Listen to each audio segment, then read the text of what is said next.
What is going on, everybody? What is going on? Can everybody hear us well today? We've had some technical difficulties last week to make sure we're all set. Guys, we took an L today versus Baltimore.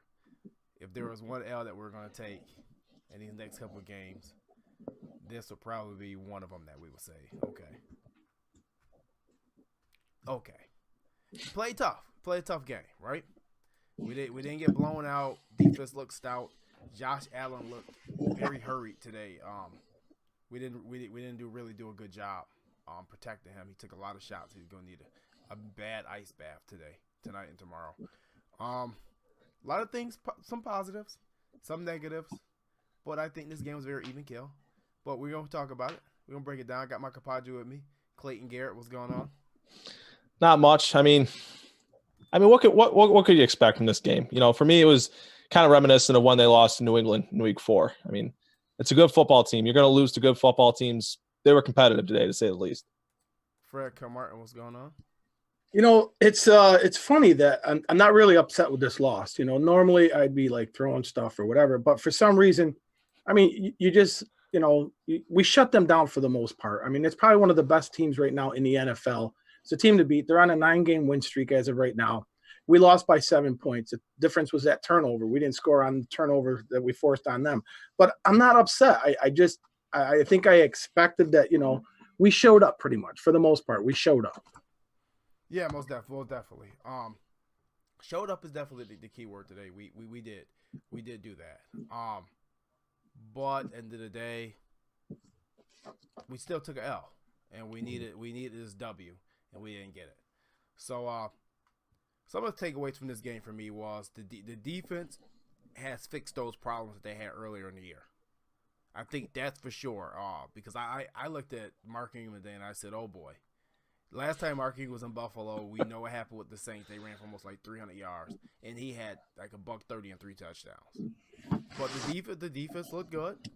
The offense looked shaky, and to me, it looked like Brian Daboll kind of fell back into his normal ways. And I'm starting to wonder with Brian Daboll, is it when we play a good defense or a good team that he goes back into his corner? I think so. It seems like it, right? Yeah. I mean, you really find out who players are, who individuals are when they face adversity. And, you know, it's fair to say that. I mean, you can't really say when you face a good defense because, I mean, they did what they did to the Broncos a few weeks ago. That was a good defense. So maybe it's when an offense is playing from behind. When this team is behind by 2 possessions or more, that's really when you start to see Brian Daboll get a little conservative, get a little nervous with his play calling. And then you see Josh Allen getting hurried a lot, and the Bills have a lack of adjustments throughout the game. And that's really when you start to see these problems creep up on them. Yeah, well, I mean, did that move to the box mean any difference? And why can't we just fix the pass protection on these overload blitzes? We've seen overload blitzes every game. Fred is bringing up every show that they're sending overload blitzes, and they don't even disguise it. They just line up and just run them right to hell. And the thing is why don't we run a 2 tight end set when we see these blitzes coming? Because you already knew that they're going to blitz. Right now, the Ravens blitz more than any team in the NFL. So they're coming. But the thing is that we got to start being a little bit more aggressive. I think we went back in our ways. We were playing like a little vanilla. We didn't look that aggressive. We looked like we were overthinking. Josh Allen, some of those passes early on in the game, the wind got a hold of them because they were up so high. So they were sailing on them. But for the most part, I think you got to blame this one on Daboll because I don't think he was being aggressive. When you only have a running back, Frank Gore only getting 4 touches for 6 yards, I mean, you got to get that guy involved. You can't rely on Singletary to carry the load all the time. I mean, you got to get Frank Gore involved. Why is he on the team if you're not going to use him? I mean, I agree. Those first 3 deep balls in the first portion of the game, I can't really say those were bad play calls because the plays were there to be made. Each of those deep balls, the plays were there to be made, and Josh Allen couldn't hit his target. We had this discussion a few weeks ago about it being the receiver being the play call. Those were on the quarterback.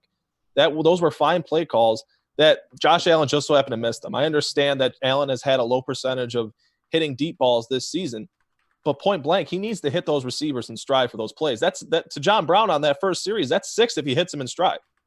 He needed to put that ball more on a line than putting some air underneath it. Once he got the air underneath it, the wind took it. The wind was blowing that way. He had the wind with him.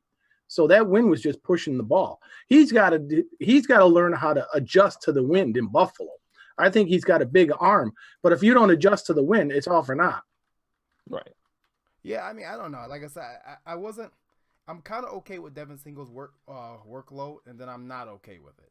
It's like, I understand he has fresh legs, but I thought in a game like this, especially with the physicality of this game, that we definitely should have saw Frank Gore used more. I don't think there's any excuse for that. And I don't understand. Like, I get that Frank Gore was brought in here to be a mentor. Totally understand that. Not disagreeing with it. But that doesn't mean we're not going to use him now. And if you are going to use Singletary more, maybe we activate TJ Yeldon now. I don't know if you're not comfortable with Gore. I don't know if Gore's no longer fit into whatever this new spread scheme that we're kind of seems like that we're switching to. But if that's the case, then you need to activate TJ Yeldon. And I mean, we've been calling this for weeks. And today I saw a couple plays where you spread Singletary out, and he got the matchup against Owusu the one time, and Allen missed the throw. That was deep in the fourth quarter.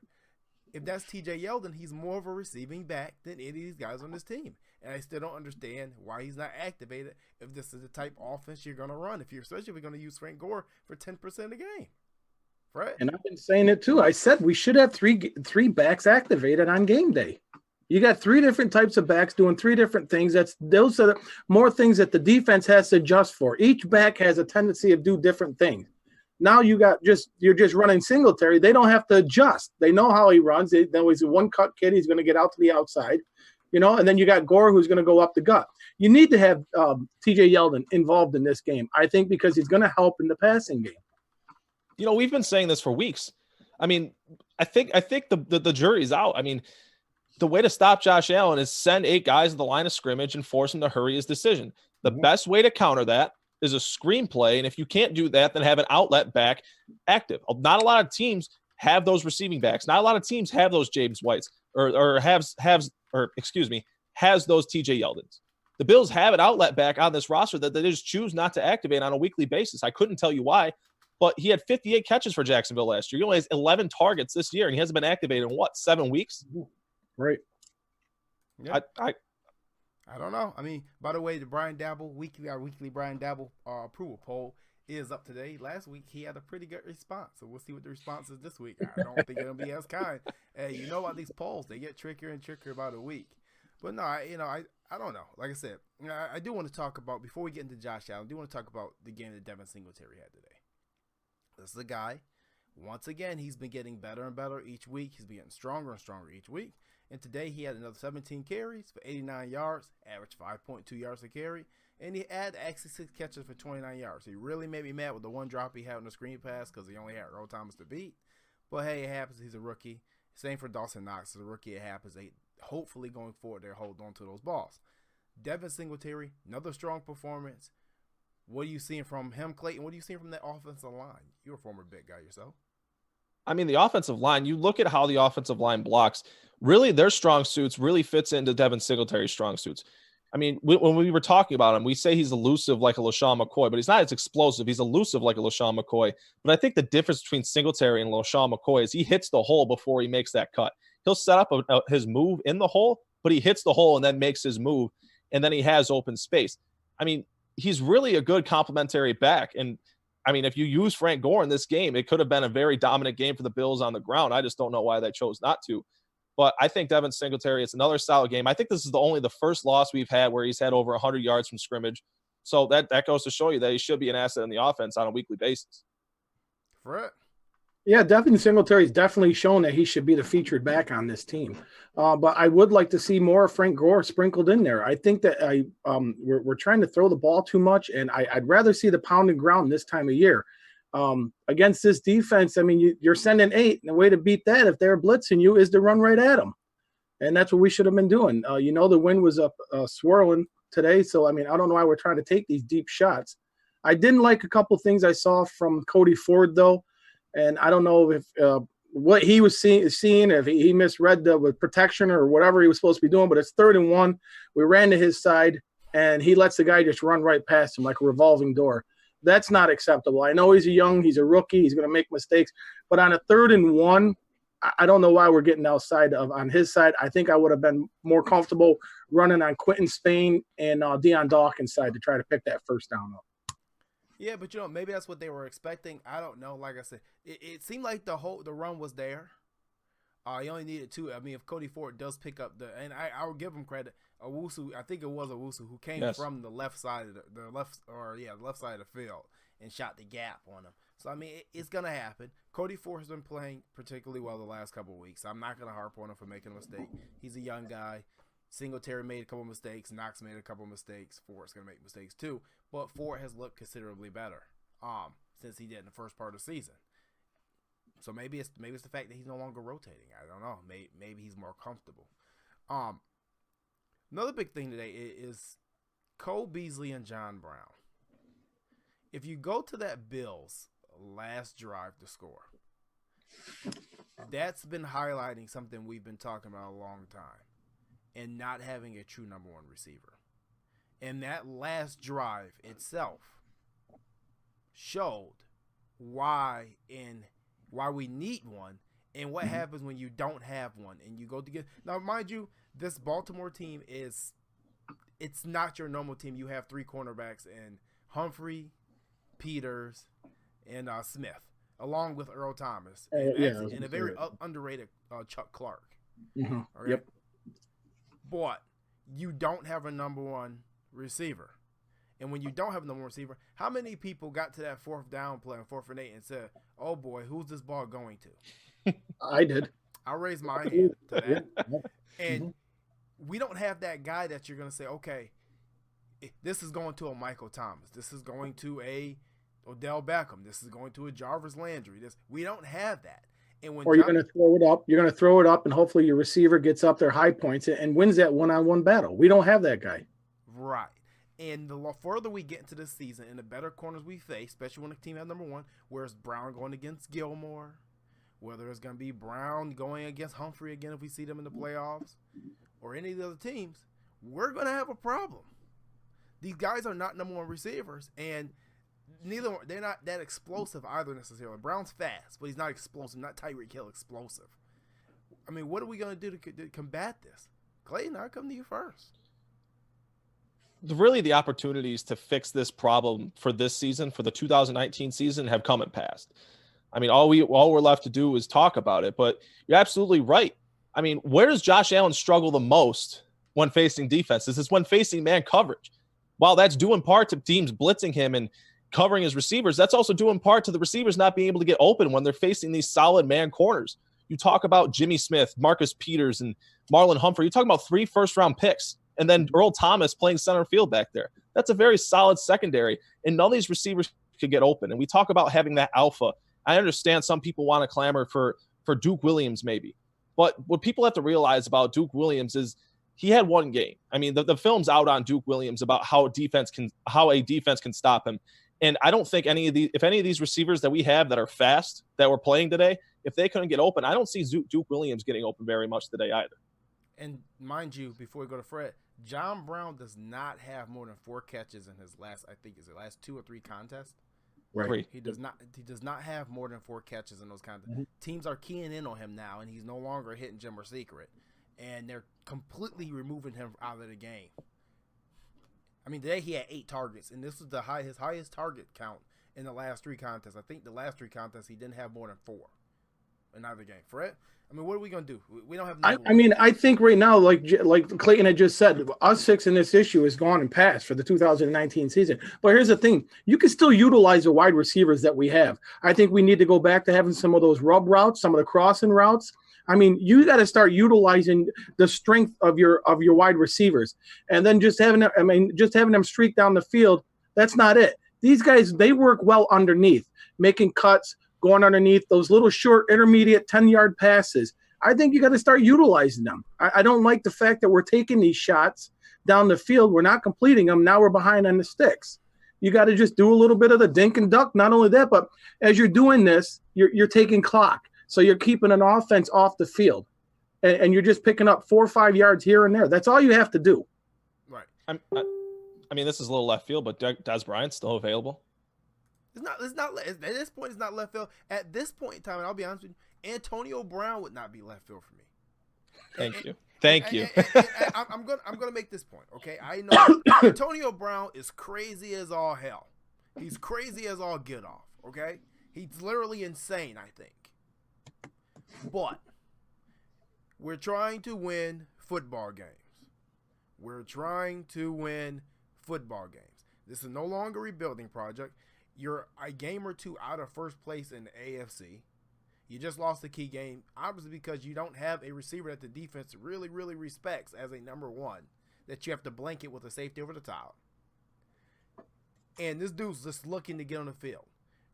I don't care. I don't mind renting the dude for 4 games, 5 games. I don't care. Let him go after the season. Let him go to the nut house after the season. Doesn't matter to me.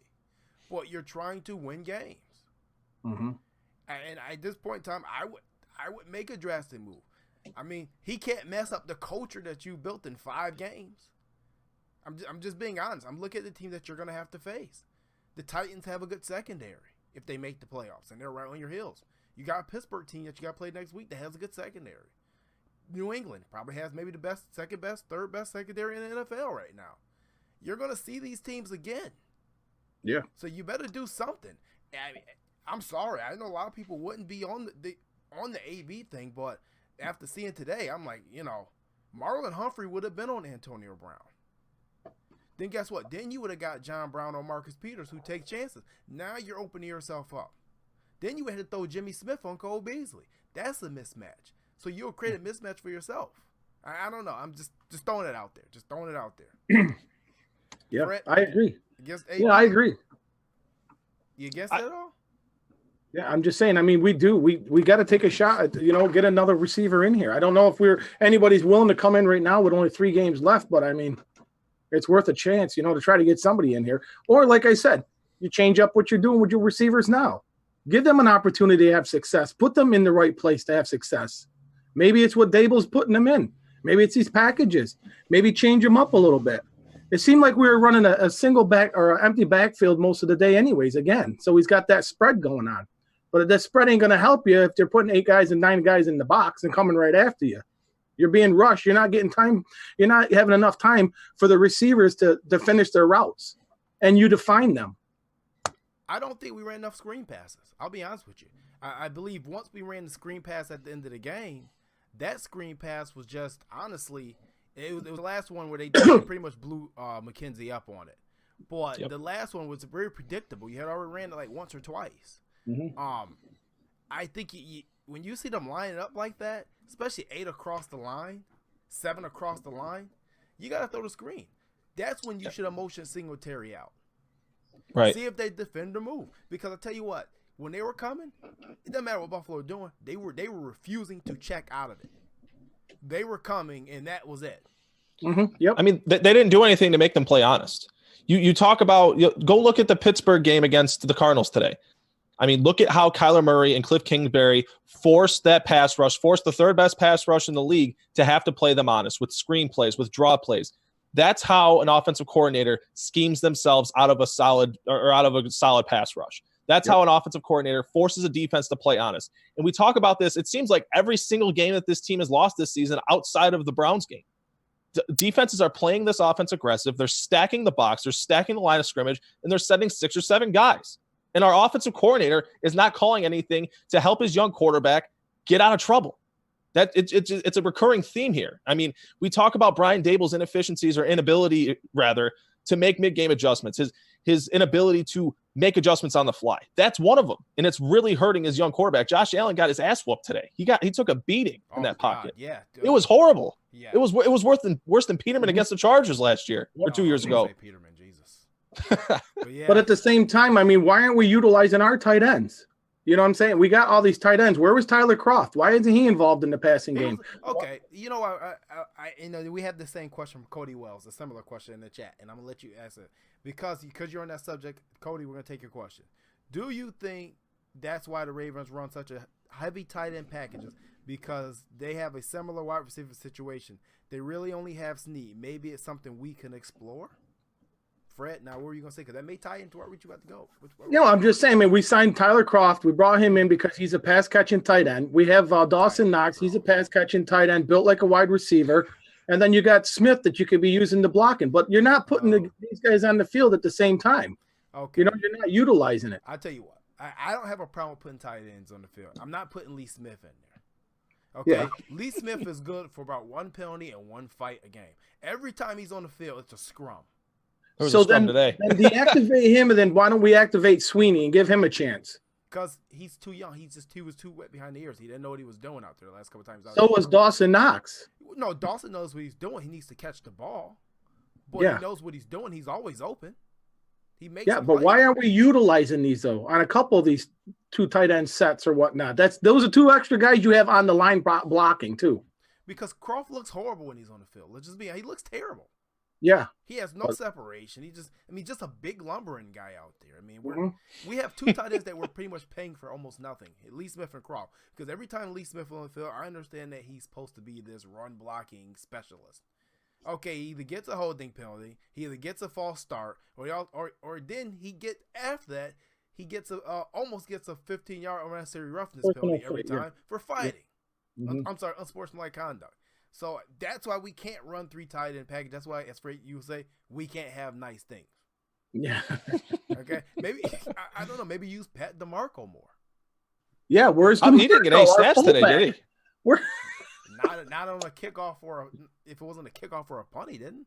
Yeah. Where is DeMarco? Why do we? I mean, this was honestly, I felt like this was a game where the team that won time of possession was going to win. I thought that the game plan today that would have favored the Bills was to attack the edge, was going to attack the outside of that Ravens defense. Because if you go back and watch that 49ers game, that's exactly what worked for that offense, is attacking the edge of their defense. And I thought that Pat DeMarco was going to be a huge asset today, as was going to be Devin Singletary and Frank Gore. I thought that it should have been similar to how they played against the Denver Broncos, and that would have been the best plan of attack today. It was the complete opposite. Yep. Allen attempting 39 passes today? Yeah. I didn't understand it. This was a game in which you have to ground and pound against this football team. And my thing too is that the fact is that Josh was just standing in the pocket again. And then he wasn't just standing there. You have nobody on you. Everyone's locked up in man. Your offensive line is holding up as long as they can. Take off. That's where you go pick up 3 or 4 yards. No, you stand there and then you take a sack for a 7-yard loss. I don't know if Daboll's in his ear again, tell him stay in the pocket. Josh didn't look himself today. I don't know what's going on up there, but he didn't look like himself. He wasn't just that a fearless player that we've seen the last couple weeks. Today, he was right back to just staying in the pocket, scanning the field, and taking a butt kicking at the same time. I'll tell you what. You go out there against that Raven defense that's sending 7 people, and they're hitting you in your mouth every single time. You won't be the same person either. But at the same time, it was even from the beginning. He's just standing there. The lanes were there. He wasn't taking the lanes. There was a spy. Yeah. Right, it's one-on-one though, and all Bynes was a spy the whole day. There was a spy all game. In summertime, it was a safety was a spy. Mm-hmm. Or so when there was a spy all game, I watched it literally. So we should have exploited that too. If they have a spy on Josh Allen, then that means there's one less person in pass coverage. Yeah, but you can exploit it with three shutdown corners and no number 1 receiver. That's why you start getting that's where the screenplays come in. Yeah, well, you got to talk to the guy in the press box. Yeah, so that all reflects it coming back on the Daboll. I mean, we talk about having to run screens. Can Daboll even design a screenplay? I mean, there's been really one or two successful screenplays all season. Maybe in Crayon. Honestly. What was that? Maybe in Crayon. Maybe Blue Crayon. I mean, honestly, you look at these screenplays; they're so elementary. They don't work. I mean, you can do a bunch of things with. We need some Chan Gailey screens. That's what we need. Chan was a master at that. I mean, but he was a master at that. You can use a tight end. You got Dawson Knox who runs well after he gets the ball. So I mean, you can run McKenzie on a screen. If you're going to run Dawson Knox on an end around, why don't you run him on a screen? That's what I'm saying. A tight end screen. Why not? It would have been good against that aggressive defense. It would have. Yeah, they would never expected it. We saw 2 versus the Broncos when they ran it with Noah Fant. Right. Mm-hmm. Yeah, I mean, you got to get more creative. I don't think Daboll is very creative like everybody thinks he is. I think he's just very vanilla. Who's everybody? Well, just the hell is everybody? Basic, whoever, just a basic offense, and he's got it. I don't care for his play calling. I didn't care for it today. I think we need someone younger in here that's going to be creative with this. We have talent on the offense. Dorsey. Yeah. Okay. Yeah. I can't believe you said everybody. If everybody who thinks Daboll is creative, just put your hand up in the chat. I'll publicly scorn you. Okay. No. But hey, you know what? Since we're on the subject, we might well give the results from the weekly Brian Daboll approval poll. 7% says that they're 70% happy or above with cool with him with the job he's doing. 37% said they're on the fence with 50 to 70%. 33% says that you are 50% or below, and 22% says you need to fire him now. You are not very nice people. You don't fire people before Christmas. You're screwed. Now with 3 games left. Fire Rex Ryan before Christmas. That was different. They didn't pay the fee. That was a different ball game. That was Black. I don't even know it was a Black Monday. Was it? It's Black Monday. No, it wasn't Black Monday. It was the week before Black Monday. Yeah, we got him on clearance. But yeah, no, I mean, guys, the offense definitely need to work. I thought they were gonna make a run in that last fourth quarter. Like, and this is what I mean. Like, when you say Allen wasn't fearless, his normal fearless self today, I kind of disagree, because once they got a little momentum going in the third and fourth quarter, he was back to the same Josh Allen, driving down the field, doing what he has to do. Only thing I don't like. You noticed when they were driving, that was that up-tempo offense that they were running. Well, yeah, and it also seems like their people are getting out of place too. Like, our own players got out of place, because you could see them communicating. Some of those receivers and Singletary, they didn't know what they were supposed to be doing. Mm-hmm. So I don't know. Maybe we should stay up-tempo all game, but it kind of worried me that we went up-tempo a little too early, because the Baltimore was kind of up-tempo as well, and I felt that it may wear our defense down somewhat. I was getting a little nervous in the second, third. I'm like, maybe they should slow this down a bit. But no, they did fine with the tempo, but the play calling, honestly, I'll just be honest, the play calling sucked. Yep. It sucked. It was awful. It was horrible. It wasn't good at all. So like I said, once again, I do feel that Josh Allen was put in a position to fail again, essentially. So right. I don't know. Well, I think you got to look at our receivers as well. They were put in a position to fail. We didn't have any crossing routes. We didn't run no crossing route. Everything looked like post routes. We've talked about this in previous weeks, the Brian Daboll approval rate. I mean, it's easy to say he's doing a good job when the team's executing, and they won 3 straight. They were averaging, 27.6 points per game the last 3 weeks. Mm-hmm. But this is why we kind of hesitated between saying, okay, the problem's fixed, because this is the first time that we faced a legit secondary. Say what you will about the Broncos' passing defense, but to be honest, it's really Chris Harris and then everybody else. This was a legit secondary. 4 dudes that are just solid, arguably Pro Bowl cornerbacks. It's tough to beat a defense like that. And it's tough to really side with Brian Daboll when these problems really come up when you're facing the best competition you're facing in the season. Right. Well, I'll tell you what. Brian Daboll, he has 2 games coming up here.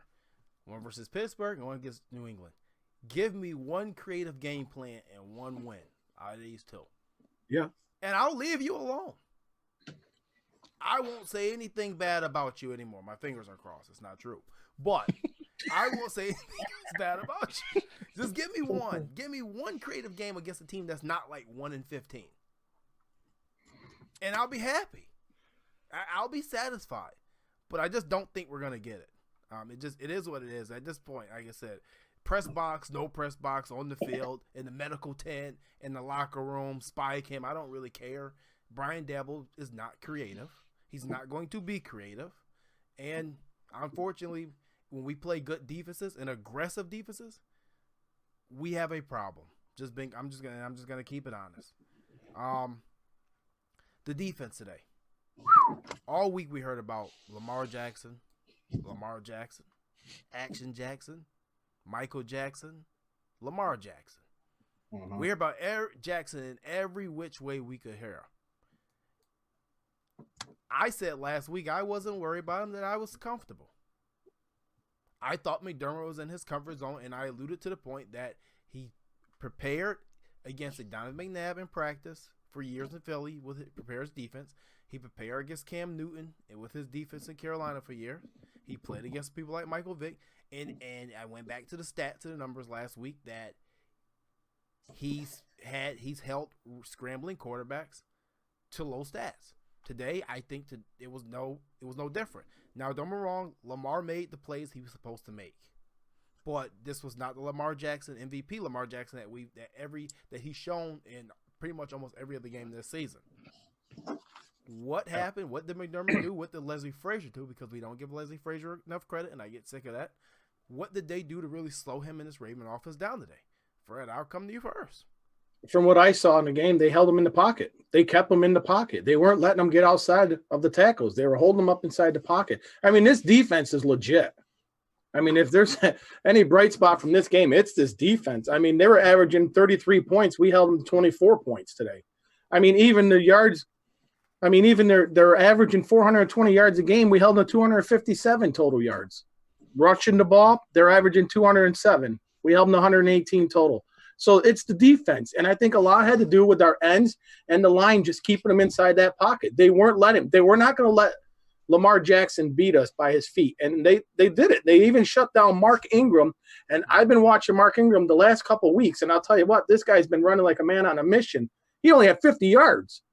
So the defense is starting to figure it out. Now we got to get the offense to figure it out. Yeah, I mean, this was a confident bunch. This Raven team, I mean, if you watch them all season, they're an overly confident bunch, and I think that may come back to bite them in the butt when it comes to the playoff time. I think Earl Thomas guaranteed them going to the Super Bowl last week. This is an overly confident bunch. Boy, you can tell by the end of the game, and they showed Marlon Humphrey, they showed the defense come out the field after the incomplete 4th and 8th pass that essentially ended the game. They were relieved. That wasn't confidence, that was relief. So the Bills definitely put a scare into them today. Clayton, what did you think of what the defense did against Lamar Action MVP Jackson? You know, I wasn't really nervous about Lamar Jackson as much as I was about Mark Ingram. And, you know, the Ravens running game, here's another stat for you. They only averaged 3.5 yards per carry today. That's a really good number after, I mean, you see Phillip Lindsay and Royce Freeman average for over 5 yards a carry a couple weeks ago. And you see Ezekiel average almost 6 yards per carry again in Dallas last week. I was really nervous facing Mark Ingram this week. Yep. And I really thought that the difference is that everybody on this defense maintained good gap integrity. They all stayed home. And that's something you have to do when you face a mobile quarterback like this. When you face a read option or RPO offense like this, the rule of thumb is to stay home, maintain your gap, have gap integrity. I saw a lot of good plays from Corey Liuget today. He was wreaking havoc in the middle. Shaq Lawson had a really good game today, maintain and contain on his side of the field as usual. And that's really what the name of the game was. I mean, the first play, I think it was one of the first plays from scrimmage. There was one play where Tremaine Edmonds just got straight up outran by Lamar Jackson. But Lamar Jackson, he's a quarterback that runs 4-3. He's not going to be like every other quarterback. I thought overall, this defense really did their job today. I mean, you hold an offense like that to 24 points, and it's arguably the most potent and explosive offense in the league. You did your job.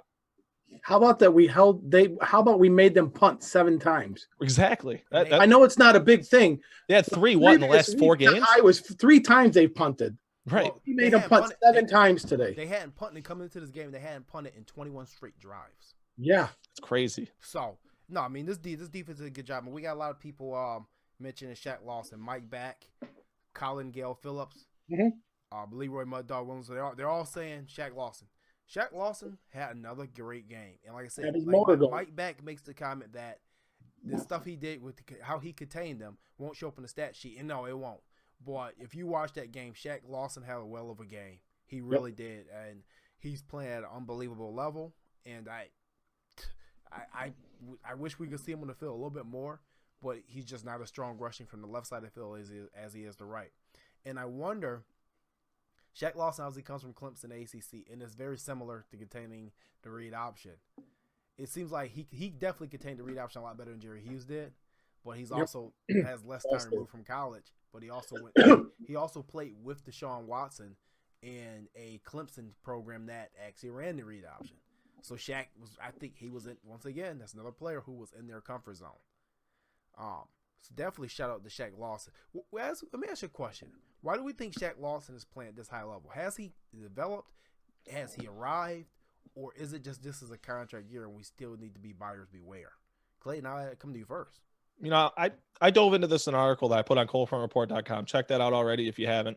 But it's interesting because you go back in time and you look at his development. You look at from the point he stepped into Buffalo. He had that shoulder injury that he was drafted with. He missed 8 games of the season that year. Okay, his rookie season is essentially a wash at that point. But then go back to 2017, the first year that Sean McDermott and Brandon Beane took over. He had 4 sacks in 10 of 11 games, and then he sustained a knee injury against the Patriots, and his season was over with. That was a solid season from a number standpoint up until that injury came, and he had to rehab that knee injury all throughout the offseason, and he didn't really heat up until in 2018 until the last month of the season when I think he got a PFF Team of the Week award in Week 15 against the Lions, and he had 2 sacks against the Miami Dolphins in Week 17. And now we've seen him have he's been very consistent this season. He hasn't really been a liability at all this season. He has been a part of the problem once. So it's really interesting to question whether it's motivation or whether it's just his development finally coming to a peak. I think if you're being fair, it's fair to say that it's a mixture of both. But I think that should be in people's minds when thinking about whether or not they should re-sign this player come the end of the season. Fred. I actually believe that this kid is finally growing up and he's buying into the system. I mean, yeah, we all know that it's a contract year for him, and so he's trying to make it, look good so he get his most money. But I just think that he enjoys being in Buffalo. I think he's embraced what he's doing up there, and I think a lot of it has to do with them switching him to the other side. He was on the left side. Now he's got a little bit more freedom. Now he's going back and forth through that line. I just think that he's finally feeling comfortable being in the NFL and being in the system that he's in. A lot of times these kids come out of college and they have so much thrown at them in the NFL, and then to be hampered with injuries, that's the worst thing. That's a lot of stress on these players too when they're getting injuries and every day they're trying to rehab, trying to get back on their field. I think he's finally healthy. I think he's buying into the system, and it's starting to prove on the field. He's having success, and I like the guy. I really do. I like his high motor intensity, and he's definitely a blue-collar player. Buffalo needs to keep this guy around. You know what I kind of thought about this when thinking about Shaq Lawson. He's an NFL starter, and he's going to get paid in the offseason. I don't know what he's going to get paid, but he's going to get paid because he's actually scheme versatile as well. He can play the 340 as well as the 4-3. Mm-hmm. What's disappointing to me is that I wish that Jerry Hughes could rush from the left side of the field. Mm-hmm. And because if he could, it will give him the better matchup with rushing. Usually your right tackle is not as good as your left tackle. So every week Jerry Hughes is rushing against a stud tackle. We've seen people like Von Miller, Cameron Jordan, Vic Beasley when he had the one big year, rush from the left side of the field against your secondary tackle. Mario Williams is another one. Get your secondary tackle. Jerry has a tough matchup week in and week out, and obviously I do believe Jerry Hughes has lost a little bit of anger since getting married, having his child, and things of that such. I wish that him and Shaq could play on the field at the same time, because that's probably would be your most disruptive pass rush with Ed Oliver. And I'm not going to say Jordan Phillips, because if we really want to be honest about Jordan Phillips, where's he been? The inconsistency has shown, and that's another buyer's beware situation. The stats are going to look pretty, but I'm not paying him. He disappeared to a point. So, I don't know. I think it's just disappointing that we're kind of wasting some snaps from Shaq Lawson because he can't rush because they don't want him rushing from the other side of the field. But Jerry Hughes, your best pass rusher, cannot rush from that side of the field as well. Other than that, Tremaine Edmonds had a hell of a game, did he? Yeah, he did. Yeah.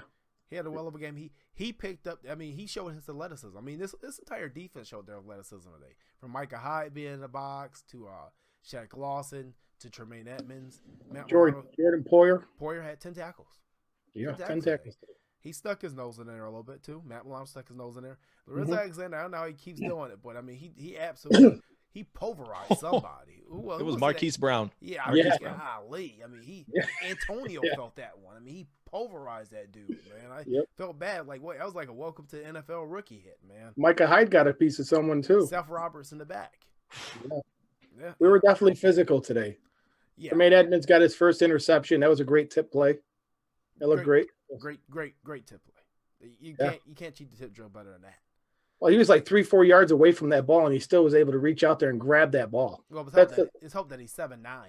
Yeah, that's what I'm saying. You could tell the size of him really helped him bring that ball in.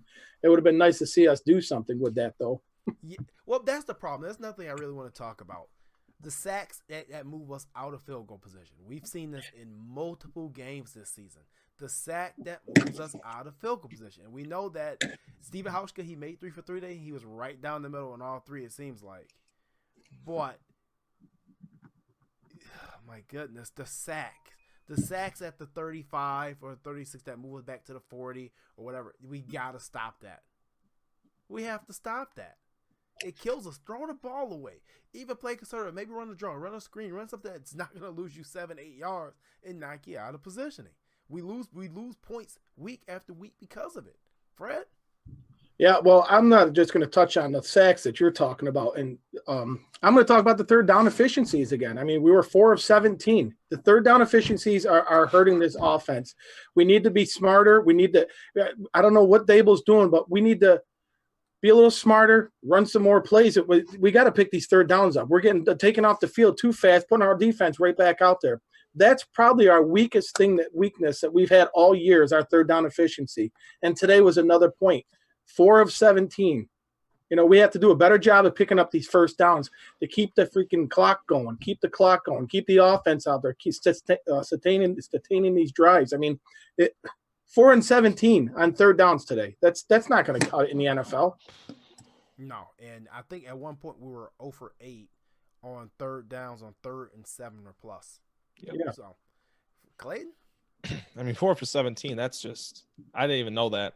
Quite honestly, I didn't even want to know that. But, I mean, you look at – think of it. It goes back to what we were talking about earlier in the show about Josh Allen having some sort of help. Yes, part of it is because he's holding on to the ball too long.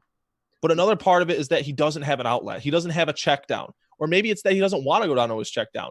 He needs an outlet back. He needs an outlet. A lot of people think that that'd be Cole Beasley. Well, when what Marlon Humphrey is locking up John Brown and Marcus Peters is locking up Cole Beasley, that option's gone. Activate TJ Yeldon. Give somebody an opportunity.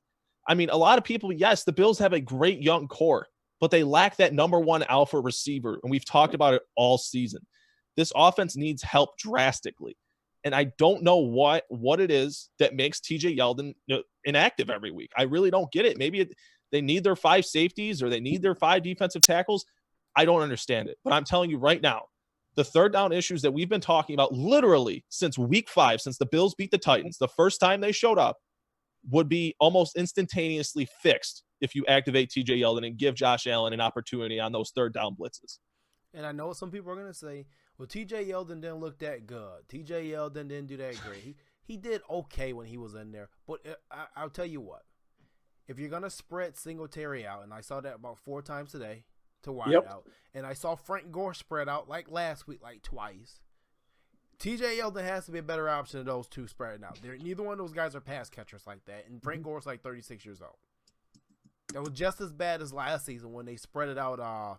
Who's the guy they spread out last year? There was DeMarco they kept spreading out last year. Yep. Or two years ago when they put DeMarco last year too. Tolbert. Okay, listen, we haven't had for spreading people out that no one's going to respect out there. And today, you know, you got your one-on-one matchup with Singletary and Owusu. Obviously, Singletary should have ran through that ball. That actually, the ball was not that badly thrown. If he didn't leap and try to catch it, and just ran through it, which is a young mistake, it probably would have been 6 or a long game, big game. This is going to continue to happen. TJ Yeldon is an asset in the passing game. If you're going to, why do we have a fullback on the team if we're not going to utilize him? Why would you not bring a fullback out there and run like a power I or something when you got a blitz in defense? At least you got your back that can have some protection in front of them if the line breaks down. Why do we have him on the team for special teams? Would have been useful on that 3rd and 1 play we were talking about. Yeah. Lead blockers. That's what they were used for. They used this pretty much kamikazes that go in the hole and knock somebody out or take them out the play or something. But obviously we don't use them. Like I said, I don't know. Like I said, I'm to the point where you get just a little bit of hope with Brian Daboll and what this office is going to do, and he just lets the air out of your balloon.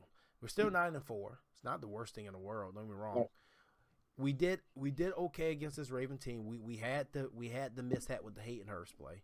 That Poyer messed up on the coverage on there. He got confused with the 3 tight end set, and he picked the wrong guy, and Hurst took off. Outside of that one blown play, we played a team who's almost been averaging about 30 points a game in the last 6 contests. And, I mean, God knows, like 400 to 500 yards offense in these games. And we pretty much held them down and pinned them down. So I think that's something to be said for. And the physicality. We matched physicality. When the Ravens came out, they came out strong. And like I said, I think I tweeted, these running backs are just as physical as defenders had them. So if you're a defender, you're trying to tackle these running backs they had today, they're like bodyguards for Lamar. They're going to soften you up for him to run past you. These guys are battering rams. They have a 300-pound fullback. Yeah, like, dude, like that wasn't cool. Wasn't cool at all, you know? Another thing I want to touch on too, I saw it 3 times in this game. The punt returner hitting gunners. Can we please get this out of football? I mean, they Kevin Johnson went after DeAnthony Thomas in the first quarter for doing it.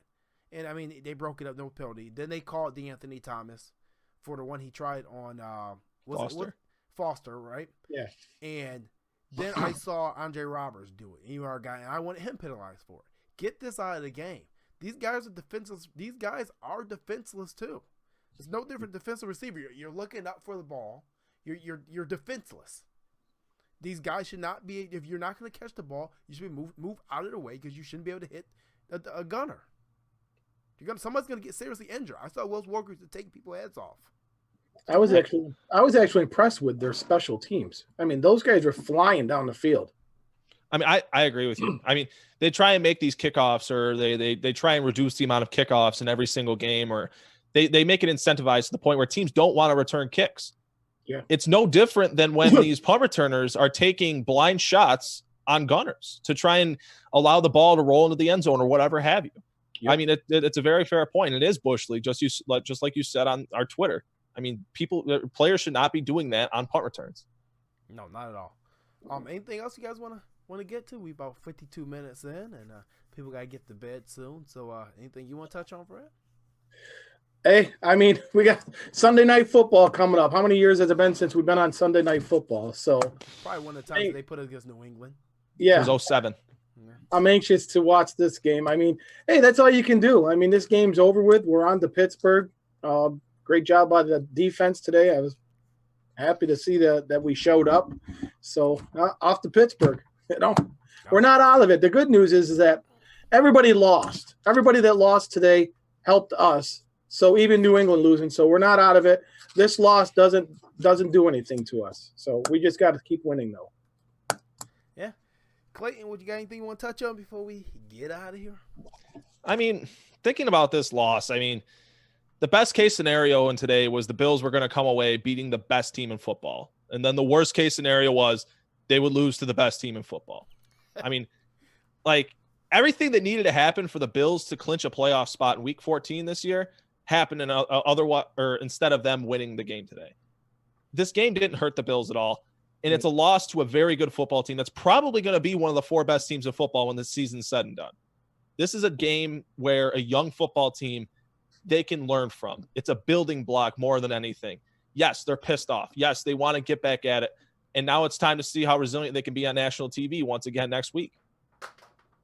Yeah, I got to agree. And I think, too, one thing that we're not talking about is that from the quarterback class of 2018, Darno, Rosen, Mayfield, Allen, and Jackson, we see who the 2 leaders are that group. I'm not saying they're going to be the 2 best. I do think they're going to be 2 best, but we see who the 2 leaders are. Jackson and Allen, they're both leaders. They're a leader of men, they're a leader of franchises, and they're okay with being the face of the franchise in their second season. Mm-hmm. And the needle points up for both of them, and they're going to prove a lot of experts to not be so smart. They're going to be wrong. Mm-hmm. And I saw that today. Both of these guys are resilient. Both of these guys are going to pick up in the summer and work on their craft.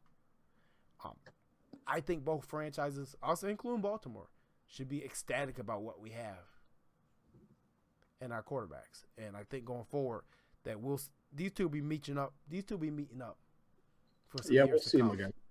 Yeah, we'll be up soon too. So a big thing about this game too is this defense. You got to see the speed of Lamar Jackson. You got to see it right there in front of you and what it is, because it's different when you watch it on film. Anybody who's ever played football or coached football can tell you. You see somebody fast on film, or you see somebody like they're not that fast, whichever way you think. It's always faster in person than what you thought it was. They're always more loose in person than what you thought it was. Exactly. This team settled in. They knew exactly what to do, and they kept up with it. I mean, so kudos to this defense. Kudos to Leslie Frazier. Kudos to Sean McDermott for getting this guys ready. Kudos to this offense for not giving up. They didn't give up at all. Yep. They battled to the last minute, and they could have. So this is definitely a different team. Off to Pittsburgh, guys. We're off to Pittsburgh. We got a tough stretch coming up here. We got Pittsburgh coming up. Then we got to go to New England, and then we got one home against the Jets, who are playing tough ball too. We need to win this New England. We need to win this Pittsburgh game. No doubt about it.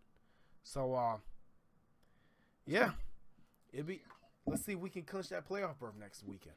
On prime time. On prime time. I love it. But it's going to be a tough team to face up there, and a tough another fan base. That's a tough fan base up there in Pittsburgh. Mm-hmm. Very tough. But, guys, that's our show. Bills took an L today. It's all good. We're alive. They're alive. Make sure you guys all be safe during this holiday season. I know you guys, people are going to be out there shopping. I won't be, because I'm not going to spend any money, and I may not have any money. Who knows? But no, maybe I'll start a GoFundMe for someone to buy me tickets to go to the New England game. But yeah, no, great show, great. I know where that comes from. Great show, guys. Thank all you guys for tuning in. Be safe out there shopping this holiday season. People get a little crazy out there. But yeah, 9-4. Still got a chance to clinch a playoff berth next week. Today we will leave you with Doug Flutie was in the house. He had a great time. It was good to see Dougie back at the stadium. So we'll leave you with our honorary Doug Flutie highlight reel. And we will catch you guys next week. Same place, same time. Well, no. Yeah, I was going to say. It's a night game. It's a night game. I don't know what time we'll catch you guys at next week. We'll let you know. Maybe Monday night. I was going to say, we're going live midnight. Yeah, no, it won't be that. Who would go live midnight? We're out of here. Flutie's a Boston boy who grew up watching the NFL. Now he's got a shot to fulfill his dream. You're just too short to play in the NFL. How do you address that issue that comes up again and again? All I know is I've played the game at my height all my life. Hi, I'm Doug Flutie, pro football player and father of an autistic child. A lot of people buy Flutie Flakes because a portion of the proceeds go to help autistic children.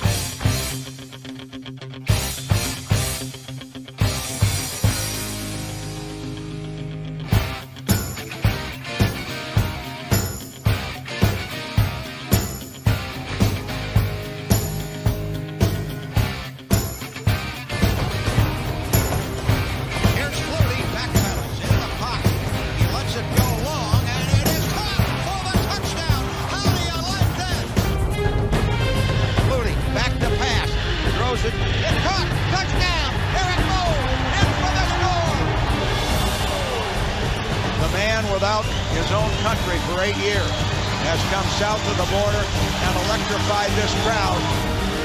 Does Flutie have a pro miracle to go along with a BC miracle? Here's Flutie rolling out, and he is in for the touchdown. Doug Flutie rolls out and in for the touchdown. He is a miracle man. I believe.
decision is not about money.